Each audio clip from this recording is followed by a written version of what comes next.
Greetings, adventurers! It's been a busy month and we're excited to share today's episode with you.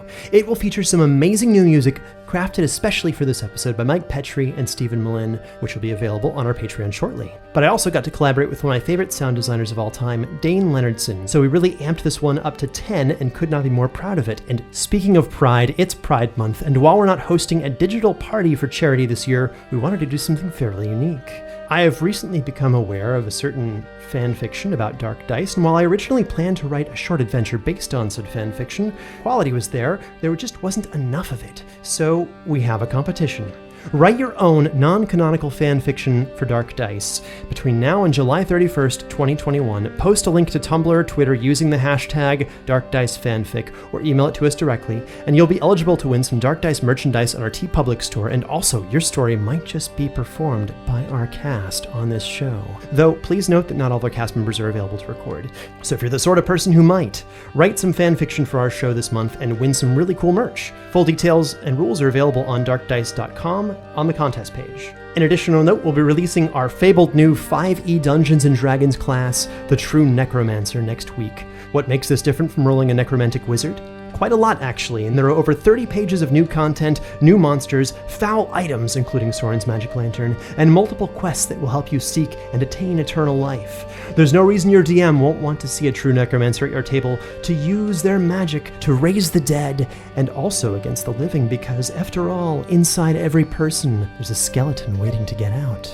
So next up we have... Oh, hey, Russ, how are you doing? I'm good. How are you, Travis? Fancy meeting you here. I know, in the internet. What brings you here? I was just finished recording my show, and then as you hit end call on Zoom, it boops you over to a new show. And obviously today, that's yours. Oh, well, we're gonna play some Dark Dice today. I love it. So what are this is the voice of Ildrex, Russ D. Moore, fantastic podcast creator. What show are you working on right now? Well, the show is called Facing Fate, and the new season that we've just started dropping on June 14th is called Black Knight, and it will be releasing every Monday for the next 10 weeks or so. Oh, you got a new season, so it's like story-based seasons on the show? Each season is a new genre, new world, new characters, completely separate, or are they, from the rest. It's very well edited, I might add, as well. Thank you. What's the story? What's the story? What's the hook? Hook us in. So it's a show within a show, Travis. Inception. Follow me on this. We're going to go on a journey before we even get to the journey. Each show starts with a regular demon family just sitting down to watch a primetime reality TV show, much like one would do in the regular world. As a demonic family does. This TV show brings in unsuspecting humans who are joining a contest to be the world's greatest live-action role player. And then, as you go through the season, the stakes rise. So it becomes more deadly. Yes. A show within a show. The stakes get so deadly. If you followed us this far, then Facing Fate's for you, and we hope that you come join us over there. And it's available wherever we find podcasts? Anywhere you find podcasts. Just search for Facing Fate or visit us at facingfate.com. Fantastic. So to summarize, support us on Patreon to get access to cool music, check out Russ's new season of Facing Fate, and try out our new True Necromancer class on either our Patreon or on DriveThruRPG.com. Now, let's get started. Shalis Pace, Salis. Do you seek him? Do you seek him? Do you seek him? Do you seek him? Do you seek the nameless god? You have found yourself among those who roll the dark dice. What you are about to hear happened long ago. A story brought back from the edge of oblivion, dutifully transcribed and enhanced orally to better captivate your attention. Previously, a team of adventurers survived their own executions at the hands of elves. Still within the dead pines, miles from civilization, not all is what it seems.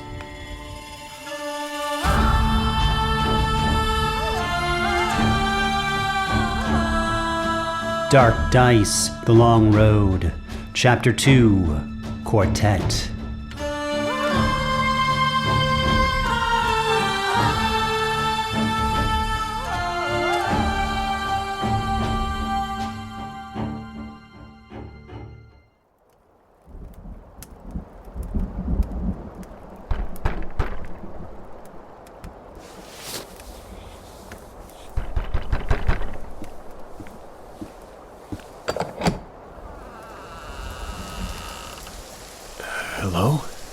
Is anyone out there? Down here. Oh. Greetings, and excuse me. I'm sorry for waking you, but I'm looking for the monster hunter. Do I have the right barn? Yes. I'm sorry. The owner of the farm said it was all right for me to stay here while he's out visiting family in Lopovichel. No, that's fine. Barn, tree, or manor, I'm here to inquire about your services, not question why you're sleeping in Old Man Rizzo's barn. Though I'm not too sure anyone, even animals, should be sleeping in here. Oh, that'll make this conversation so much easier. How can I be of help? It's a bit of a long story. Oh, sure. Always time for a story. Why don't you share your story over breakfast, I've got some salted bread and butter I'm about to heat up. We really don't have a lot of time. That's all right. Why don't you come in from the rain while I cook and pack my things? That way, if you need my services, I'll be ready to go by the time we're done talking. That will work.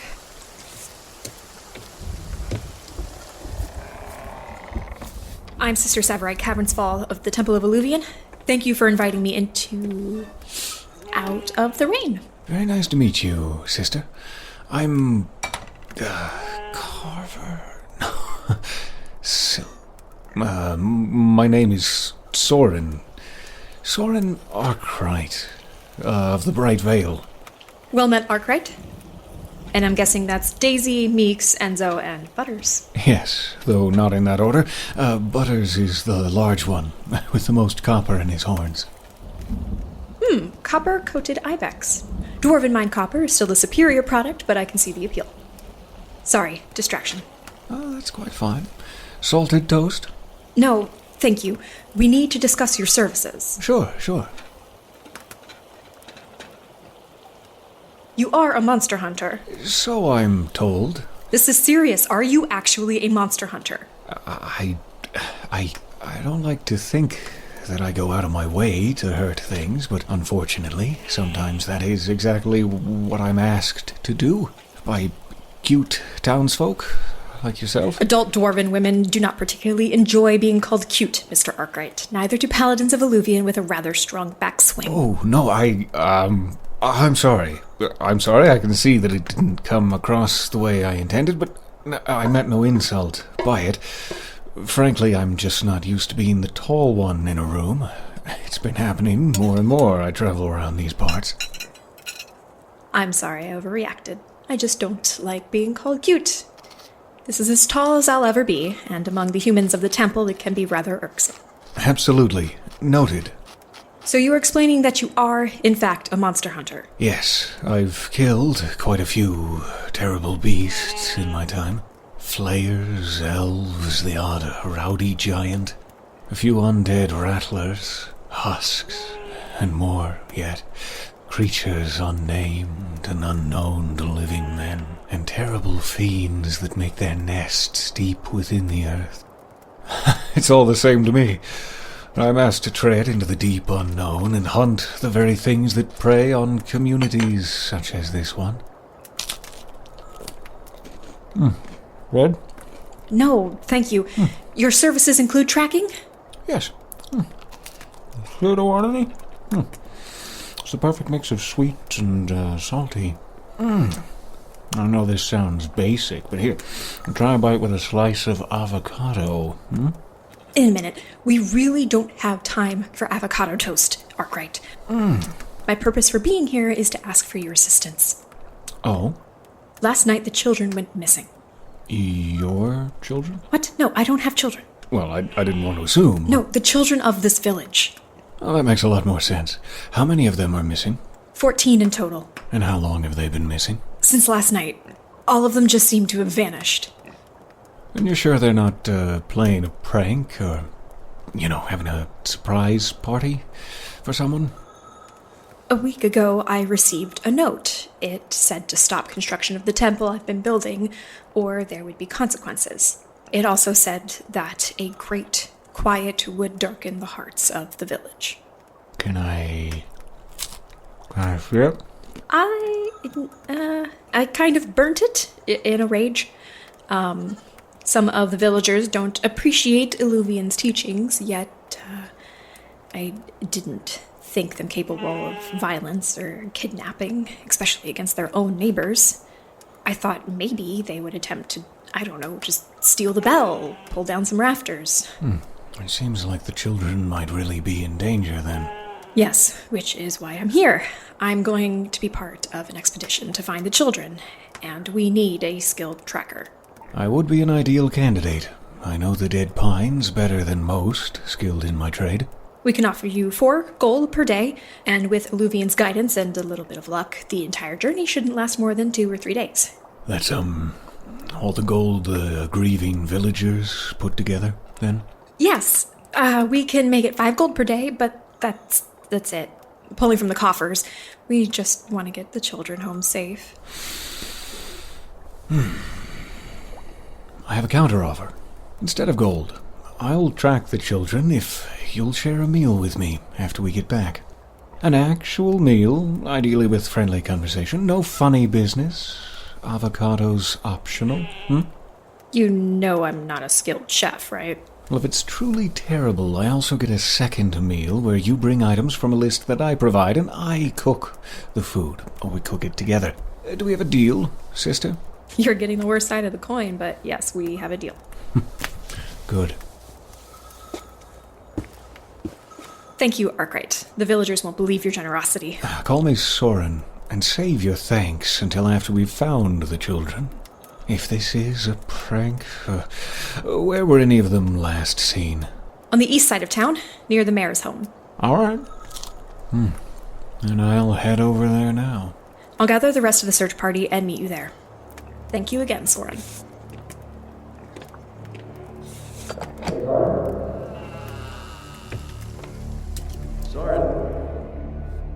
Soren! Are you okay? You stopped walking. Soren's gaze returned to focus on the men in front of him, as his daydream, the memory vivid enough to all of his senses, quickly faded. Yeah. You've been gazing off for a while, friend. Yeah, sorry. Right, okay.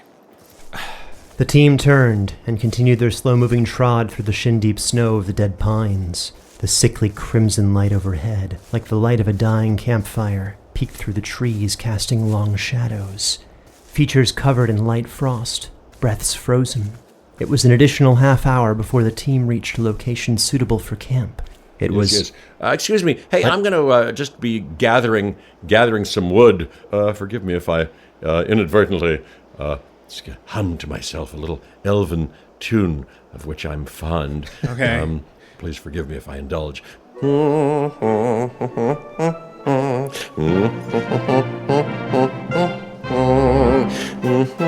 great! Magical music.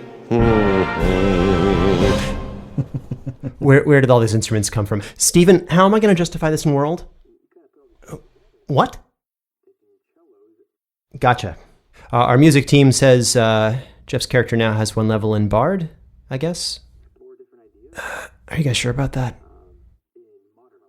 Okay, if you and Michael do it. All right. Gotcha, okay. They really want to do this. Okay, well, let's keep going then. Balmur was gathering some wood. You'll have to teach us some elfin parlor songs. Here's a little a parlor tune. It's 3-part harmony. See if you can. Fantastic. See if you can join in if you've got the ear for that kind of thing. Oh, I know this one. Yeah, let's sing which songs, everybody.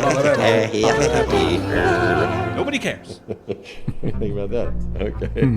Boom, boom, boom. Boom, king, king. Biddly ding, biddly ding, biddly ding, biddly ding. Boom, bing, bong. Boom, king, king. Biddly ding, biddly ding, biddly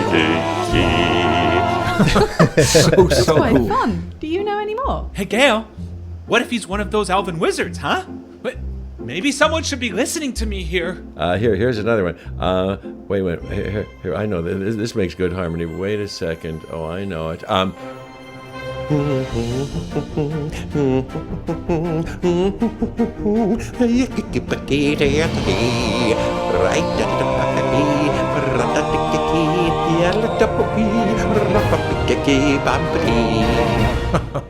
Sorry, I did it. I knew I was going to do it. No, I'm quite enjoying this.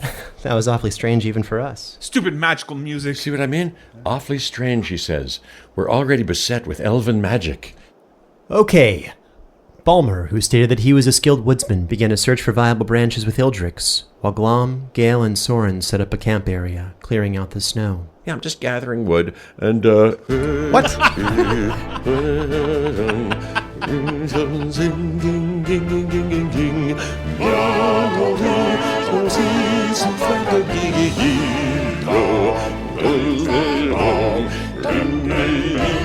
Yeah, feel free to join in there. That's also a good round. The DM took 10 stress damage. Moving on. As Soren prepared kindling, he reached for his dagger, that cursed blade of crimson and steel, noting its strange absence from his belt. Soren began to check his pack, his lantern, the place where he normally kept a lantern. No, where was it? Soren frantically searched for a few moments until he realized he did not desire the dagger, but rather was searching out of habit, out of fear. That accursed blade which had always found its way back to his hand, which seemed to whisper gently for more blood, was no longer on his person. This strange and simple revelation allowed him to recover 10 stress damage, as the burden of the blade's curse was finally lifted, or perhaps more aptly, shifted to some other unfortunate soul. 20 minutes later, without the aid of magical music, the team found themselves before the warmth of their campfire. The muted quiet of the woods put them almost at ease as their immediate tasks were completed, and they could now relax, as much as one could within the creeping fog and the shadows of the dead pines. So, hey, fog is starting to roll in. Despite my recent captivity, I can take first watch if you all need to rest. I don't mind staying up with you if the others need some sleep. That would be wonderful. As you need rest, wake me and I will take second. Glom moves as far to the edge as he can and mutters, "Great. The witch and the zombie are going to keep first watch." Kind of look down at my hand color, a little injured by that comment, but not much. I'm not letting it show. Just yet. But that does bring up some questions for later. Gaelle follows Glom and gives him a bit of a kick on the foot. What? Just behave, for goodness sake. Okay, fine. He is evil, I'm just saying for the record. I didn't say anything. We've had a long week of tracking and following the elves, so a rest sounds wonderful. As the night grew darker, please knock off one day's trail rations, as it's assumed that everyone begins eating at this point in time unless otherwise stated. Speaking of assumptions, Glom sort of sidles up to Gaelle. Gaelle, can I borrow one of your trail rations? I didn't bring any again. Here you are. And she'll pass him one of her rations while she's eating. Where I come from, it is often customary to tell a story when sharing a meal together. And as Glom is eating, Balmur is eating, and Soren is very interested in his hens at the moment, I will share a story that I have heard. Are you familiar with the story of the human who unified your realm states roughly 500 years ago? The Realm Weaver. Ah, I see. You have already heard that one. Let me try something different. So, I have studied the arts of breathing quietly and thinking for some time, meditation. And while I do not consider myself an expert, I traveled a great distance from my home in hopes of learning more about myself and others, and also so I might better understand all of creation. Please save your interjections until I'm done, as I do not wish to see food fall from your mouths. Okay. Thank you, Glom.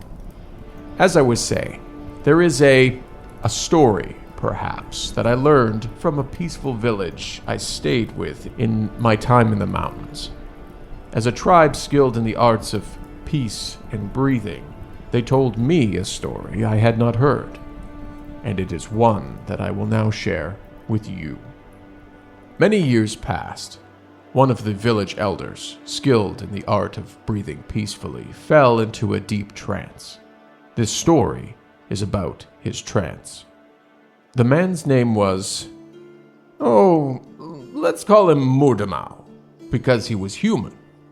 Mordemau was beloved in his village, and so skilled at peace was he that he'd never killed anything in his entire life. Mordemau had never eaten flesh from any beast, and it was said that not even the bugs where he lived would accost him or drink of his blood. Having lived among the villagers, I questioned the truth behind that statement, but all within the village agreed that Mordemau was peaceful and trusted by all animals, and when he walked, it was without fear. One day, after a long human lifetime of peace, breathing, and humility, I think that's 30 years, old Mordemau was ready to learn more about the ways of peace and enter a deeper meditation beyond that which most humans ever hope to achieve. They began to send their very soul through the spiritual planes, the realm of ghosts, gods, and other creatures from which Mordemau hoped to share and gain wisdom that could help his people. You see, his village had experienced a terrible drought that had harmed their crop. I probably should have led with this part, and that is why Mordemau traveled to the realm of spirits to seek out the great spider god, Virati, who could grant wishes and make dreams real. Oh, and a point of clarification, Mordemau was actually not male nor female. Their village had a word for this that I do not remember, but I will continue the story because I'm getting caught up in the details. Mordemau walked, or rather, their spirit traveled in the way spirits do, for many miles. You see, while their physical body was old and frail, their spiritual one was kind of like a taller version of Glom, but stronger and with less pimples. Mordemau shone with a magnificent black aura that glimmered like twilight before a sunrise, and while their hands were soft, they had the strength of a gentle titan. These spiritual features carried them toward the peaks of the great mountains, where the first dragon waited with hungry anticipation.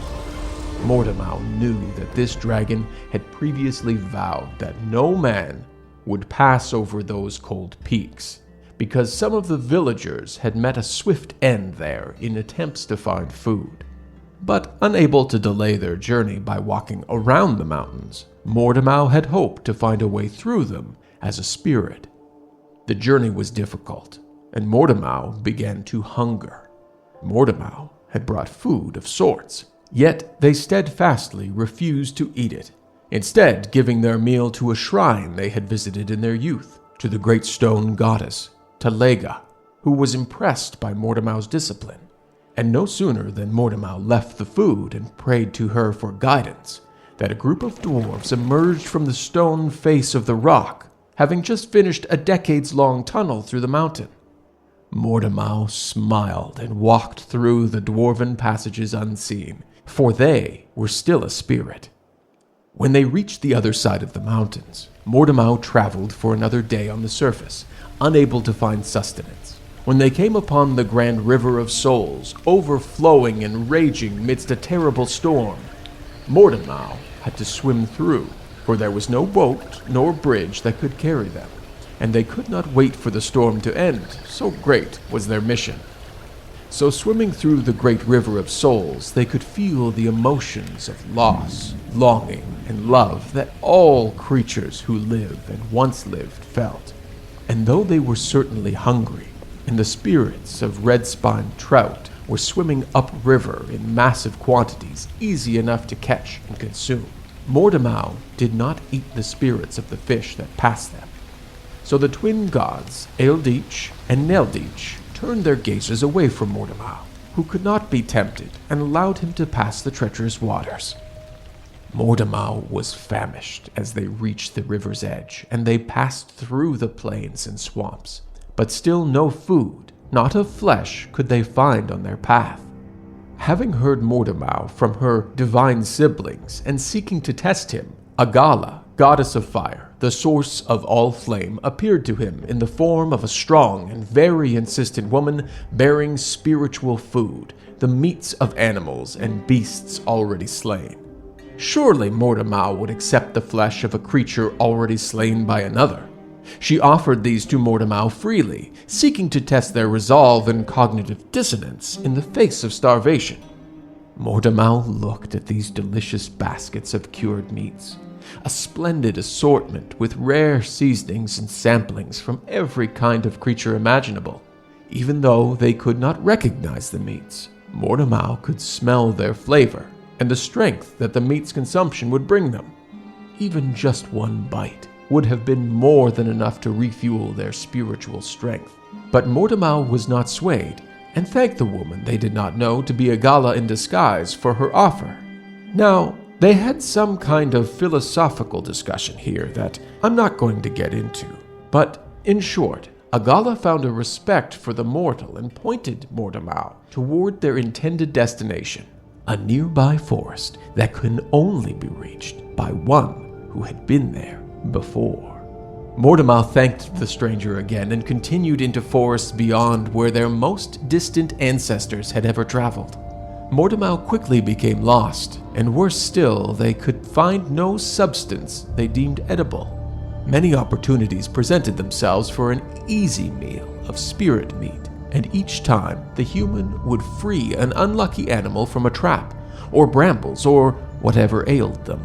And while expected to fall to despair, Mortemau was no ordinary human, and would rather die than break their vow of peace. Jagoran, the god of the wilds, smiled at Mortemau's spirit from a great distance, and guided the predators of those woods away from them. But nearly falling over with hunger, Mortemau continued forward, 1 foot before the other, journeying toward Cromana, the realm of dreams and nightmares, without even realizing it, guided by the ghostly flickering lights of a Gaelle. It was there, within the shifting forest of dreams, between the glimmers of light and the peculiar fey creatures that lived there, that Mortemau recognized that their spiritual body began to reflect their physical one. Rather, somehow, body and spirit had been reunited under the dancing lights of the spirit sky in this magical, metaphysical place. As they traveled, each step carrying the heavy weight of age, a life well lived, Mortemau gradually became aware of stillness within the woods, an unease. And this part I remember word for word. It was there in those woods that Mortemau felt both completely alone and yet joined by a presence singularly hateful and strong-willed, calling out from somewhere beyond even their perceptions with a threatening whisper, each word draining Mortemau of energy, crushing their will. Mortemau was forced to slow, sit, and eventually lie down and rest. As Mortemau's life began to fade into meaninglessness, the spirit said, "Hark, he shall take form, child of the grand creator. The bell of bone will toll twice, heralding his arrival. Welcome, then, the first child of fair Ewing, with gifts of flesh and blood. None can stop his triumphant march, as his host consumes the flesh of friends and delivers him from Cromana. Thought, will, given form, our formless lord, the never-born god. Thought, will, given form, prepare for the never-born god." It rhymes slightly better in the original tongue, I'm told. Infernal, I believe, and as the old human strength gave out, Mortemau used their last breath to pray to the gods for the future of their village. But as their breath ended, another came, and a figure stood over Mortemau, shielding them from the corrupting words. Eluvian himself, the god of suffering, lifted Mortemau's body and carried them the final few miles to the temple of Ferrati, where the spider god waited, eager to meet the mortal that had gained the admiration of her siblings. Mortemau was themselves still unable to speak, being so weak, so Eluvian who had followed their journey with great interest, told Dreamweaver the story of Mortemau and their people, and of the journey undertaken. So moved was Ferrati, the Weaver of Fate, that she made Mortemau's dream a reality, and in a blink, Mortemau awoke in their village, which was now firmly within a sturdy fortress crafted by Telega, its grand stores filled with bountiful harvests by Jagorin, and a new river of fresh water running directly beneath it. And like their reborn village, Mortemau awoke in a new body, young of flesh but old of spirit, given a second life by the gods. Mortemau became known as Kalad the Wise, and the entire village still lives within the walls of their fortress and does not eat meat. Soren, are you awake? Soren.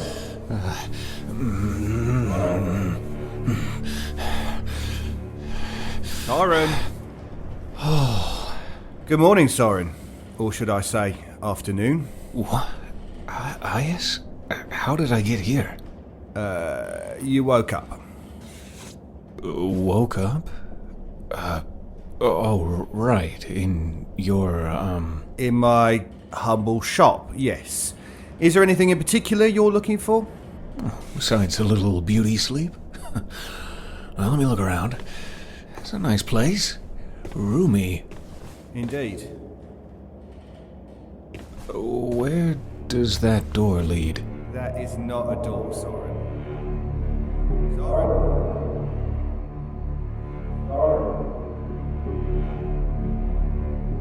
Soren!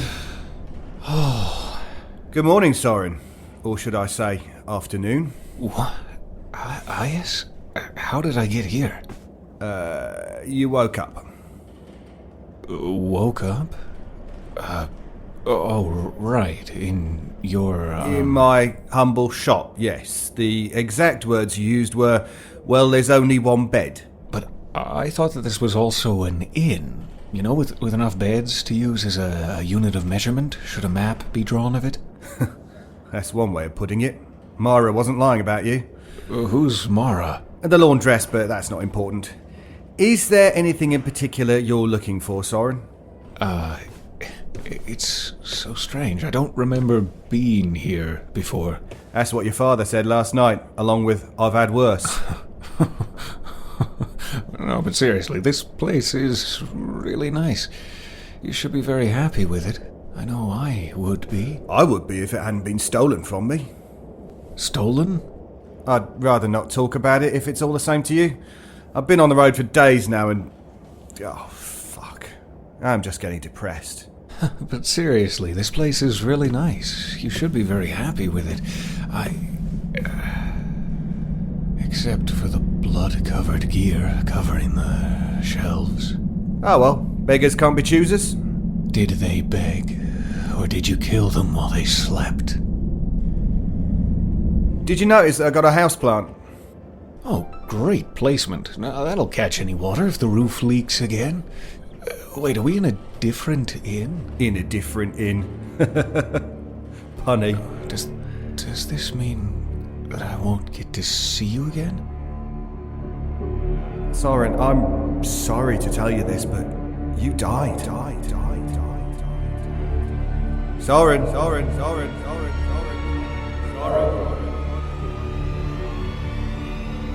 Soren. Oh. Good morning, Soren. Or should I say, afternoon? What? Eyþór? How did I get here? You woke up. Woke up? Oh, right. In your, In my humble shop, yes. Is there anything in particular you're looking for? That's a complex question. Do you know what's going on? With the execution, you mean? Oh, sure, nasty business, that. Drink. No, thank you. Execution? Yes. Not polite to gossip, but they finally caught up with him, it seems. Caught up with who? That pale killer, the mad ranger that haunts our children and our woods, the carver of the veil. They found him still drenched in, well, his latest victim. We will all sleep the sweeter once the deed is done. Now, I really do think you should drink. No. I insist. I won't. We can watch the execution from the window there. Here, have a drink. You know, that sounds just lovely. Excellent. Here, a special concoction I've prepared just for you with a little aperitif of violet rock candy. On a stick? Of course. Oh, this is nice. It really was. They're about to cut the bastard's head off any year now, too, once they catch him. You know, I feel like he's guilty. But I don't really feel like he's guilty, you know? What makes you say that? The body's in your basement. That's what I said too. Is there anyone in particular you're looking for? Daddy? Oh, say that again, but maybe without the tears this time. My dog's name was Daddy. A corgi shepherd mix, soft, fur, friendly smile. Saved my life more than once. I just want him back. Sometimes, you know. Do you know what it's like to lose a part of yourself? I think pretty much everyone does by the time they finish puberty. He's gone. And now so am I. You're just mad that we figured out that you were working with the cultists who started this. Lies! I would never work Didn't with... they call you the Carver of Dreams or something like that? That wasn't me. Tell that to the clay hag. How do you know her? The half-wit.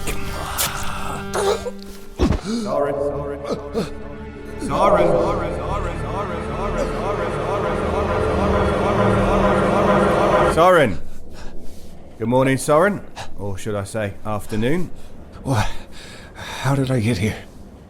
You woke up. Woke up, right. In my humble shop, yes. It's so strange. It feels so familiar, yet I don't think I've been here. Well, that's because you haven't been. We only just met in the woods, remember? Yes. It's coming back to me now. Good. I've been thinking a lot lately. When? I feel like I've been walking for days. I felt so alive in those woods. And the thoughts, they come to me when I walk, when I sit, when I wait. Anyway, sometimes I think that things would have been better off if I'd not gone. You're saying this to the man with the most to lose from that statement? I'm saying this to the man who knows what it cost. My skin. My voice. My body. My soul. My mind. Do you despair, child? Heed our call. Whisper for us. I was scarred. You were murdered. Soren, I am so sorry, friend. Am I dead? Where am I? I don't... She attacked you and I was too scared to do anything. Darkness, please forgive me, Soren. Iaus, it seems you got some customers. Say, could I get a better look at that, Iaus? Sure, Balmur. Soren, you're in the way. Could you move? Soren. Soren, you seem to have closed your eyes for a long time. Longer than humans I've seen blink. I believe that you may have been asleep. Oh, just preparing for my watch. I feel so much more than rested now. How long has it been? About 2 minutes. Huh. You were, talking in your sleep. Could you understand anything I may have said? You said something about there being 34 rules, but that was all I could hear. Well, now that my pre-watch rest is over and everyone's done eating, Balmur and I can begin our shift. But seriously, get some rest. You'll need the energy for tomorrow's journey. And as the night grew colder, darker, and as the mist became heavy, the team settled in for the night, unaware that not all of them would remain to see the sun rise. Dark Dice, Chapter 2B, Quartet.